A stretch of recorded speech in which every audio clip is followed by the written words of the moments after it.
ഭാര്യമാരെ തല്ലുന്ന എന്റെ ചെറുപ്പക്കാരോട്, വേദനിപ്പിക്കുന്ന ചെറുപ്പക്കാരോട്, പൊന്നുമോനെ, നിന്റെ വിവാഹ ദിവസം നിനക്ക് ഓർമ്മയുണ്ടോ? നിന്റെ വിവാഹ ദിവസം നാട്ടുകാരെ മുഴുവനും വിളിച്ചുകൂട്ടി പള്ളിയിലെ കാളിയാര് നിന്റെ പ്രിയപ്പെട്ട ഭാര്യയുടെ വാപ്പ നിന്റെ കയ്യിൽ പിടിച്ചിട്ട് പറഞ്ഞു തന്ന ഒരു രംഗം നിനക്ക് ഓർമ്മയുണ്ടോ? എന്തേ പറയണത്?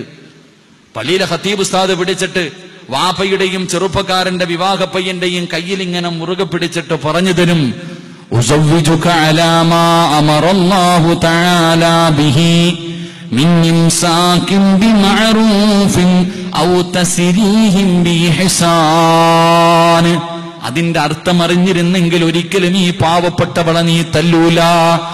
അതിന്റെ അർത്ഥം അറിഞ്ഞിരുന്നെങ്കിൽ നിന്റെ പ്രിയപ്പെട്ട ഭാര്യയുടെ മുഖത്തടിക്കാ അവളുടെ മുമ്പിൽ നിനക്കൊന്ന് കൈപൊക്കാനുള്ള ധൈര്യമുണ്ടാകില്ല.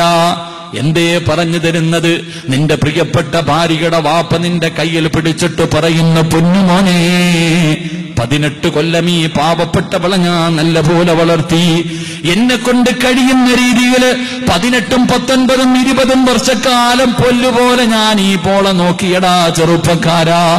പൊന്നുമോനെ, നിന്റെ കയ്യിലേക്ക് നീ തരുന്ന മഹറിന് പകരം ഞാൻ നിന്റെ കയ്യിലേക്ക് വെച്ച് തരികയാണ്.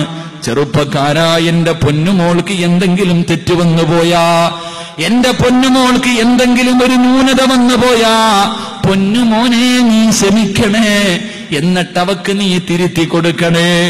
ഓരോ ഭാര്യയുടെ വാപ്പയും കയ്യിൽ പിടിച്ചിട്ട് തന്റെ മരുമകനോട് പറയുന്നു, മോനെ, എന്റെ പൊന്നുമോൾക്ക് എന്തെങ്കിലും തെറ്റുവന്നു പോയാ, ഇവൾ അനുസരണക്കേട് കാണിച്ച, ഇവള് കുരുത്തക്കേട് കാണിച്ച, നീ ക്ഷമിക്കണേ, ഇവൾക്ക് പറഞ്ഞു മനസ്സിലാക്കി കൊടുക്കണേ. അല്ലാതെ എന്റെ പൊന്നുമോളെ തല്ലല്ലേ. നിനക്ക് സുഖിച്ച് സുഖിച്ച് അവസാനം ഇവളെ വേണ്ടെന്ന് തോന്നുമ്പോ ഇവളെ നീ കെട്ടിത്തൂക്കല്ലേ, അടുക്കളക്കകത്തിട്ട് ചവിട്ടിത്തേക്കല്ലേ. എടാ, നിനക്കെന്റെ പൊന്നുമോളെ വേണ്ടെന്ന് തോന്നുമ്പോ ഇതുപോലെ എന്റെ പൊന്നുമോളെ എന്റെ കയ്യിലേക്ക് തന്നെ തിരിച്ചു തരണേ. നിറകണ്ണുകളോടെ നിന്റെ ഭർത്താവിന്റെ വാപ്പ, നിന്റെ ഭാര്യയുടെ വാപ്പ നിന്റെ കയ്യിൽ പിടിച്ചിട്ട് പറഞ്ഞത്, എന്റെ പൊന്നുമോളെ നിനക്ക് വേണ്ടെന്ന് തോന്നുമ്പോ നീ കൊന്നു കളയല്ലേ, ചവിട്ടി തേക്കല്ലേ, ആ പാപത്തിന് കണ്ണീര് കുടിപ്പിക്കല്ലേ. നിനക്കിവളെ വേണ്ടെന്ന് തോന്നുമ്പോ എന്റെ കയ്യിലേക്ക് തിരിച്ചു തരണേ എന്ന് നിന്റെ ഭാര്യയുടെ ഉപ്പ നിന്നോട് പറഞ്ഞു തരുന്നത്. ഉസവ്വിജുക അലാ മാ അമറല്ലാഹു തആലാ ബിഹി മിൻ ഇംസാകിൻ ബിമഅറൂഫിൻ ഔ തസ്രീഹിൻ ബിഇഹ്സാൻ. എന്റെ ചെറുപ്പക്കാരാ, ഭാര്യ അടിക്കണമെന്ന് തോന്നുമ്പോ നീ ഇതൊന്ന് ചിന്തിച്ചാ മതി. എടാ, നിനക്കതിന്റെ വേദന അറിയണമെങ്കിൽ നിനക്കും ഒരു മകളുണ്ടായി, ആ മകളെ മറ്റൊരുത്തനെ കെട്ടിച്ചു വിട്ട് അവൻ തല്ലുമ്പോളെ അതിന്റെ വേദന നിനക്ക് തിരിച്ചറിയൂ. അതുകൊണ്ട് എന്റെ പ്രിയപ്പെട്ട ചെറുപ്പക്കാരോട്, എന്റെ പ്രിയമുള്ള പെണ്ണെ, നിനക്കെത്തിരി അഹങ്കാരം കൂടുതലാ. മഹാനായ റസൂലുള്ളാഹി സ്വല്ലല്ലാഹു അലൈഹി വസല്ലമ തങ്ങൾ, അള്ളാഹുവിന്റെ പ്രവാചകനുണ്ടല്ലോ, തന്റെ പൊന്നുമകളോട് വിവാഹത്തിന്റെ രാത്രിയിൽ പറഞ്ഞു കൊടുത്തതാ. അള്ളാന്റെ റസൂല് പറയുന്നു, ഫാത്തിമ അഹങ്കരിക്കല്ലേ, ഫാത്തിമ അഹങ്കരിക്കല്ലേ, അള്ളാഹു നിനക്ക് ദാരിദ്ര്യം തരുമെന്ന് നബിയുനാ റസൂലുള്ളാഹി സ്വല്ലല്ലാഹു അലൈഹി വസല്ലമ തങ്ങളെ പഠിപ്പിക്കുമ്പോ, പാവപ്പെട്ട കുടുംബത്തിൽ നിന്ന് കേറി വന്ന പെണ്ണെ, നിനക്കൊരു നല്ല ഭർത്താവിന് കിട്ടി, നിന്റെ ഭർത്താവിന് നല്ലൊരു ജോലി കിട്ടി, നല്ല ഒരു വീട് വന്നു, നിനക്ക് അഹങ്കാരം കിട്ടി. ഇന്ന് പ്രവാസികൾ മുഴുവനും വല്ലാത്ത കണ്ണീരിലാ. കാരണമെന്തേ? കാരണമെന്തേ? ഗൾഫുകാരന്റെ ഭാര്യ മണ്ണാർക്കാടിനെ വിറപ്പിച്ചുകൊണ്ട് നടക്കുകയല്ലേ.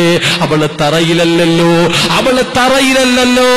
പെണ്ണെ, അള്ളാന്റെ റസൂല് പറയുന്നു, നീ അഹങ്കരിച്ച അള്ളാഹു നിനക്ക് ദാരിദ്ര്യം തരികയാ, അള്ളാഹു നിനക്ക് ദാരിദ്ര്യം തരികയാ.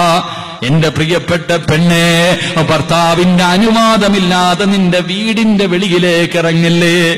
നിന്റെ വീടിന്റെ വെളിയിലേക്ക് ഭർത്താവിന്റെ അനുവാദമില്ലാതെ നീ ഇറങ്ങിയ ഈ പ്രപഞ്ചത്തിലുള്ള സർവ്വ വസ്തുക്കളും നിനക്കെതിരെ ദുആ ചെയ്യുമെന്ന് നബിയുനാ റസൂലുള്ളാഹി സല്ലല്ലാഹു അലൈഹി വസല്ലമ തങ്ങളെ പഠിപ്പിക്കുന്നു.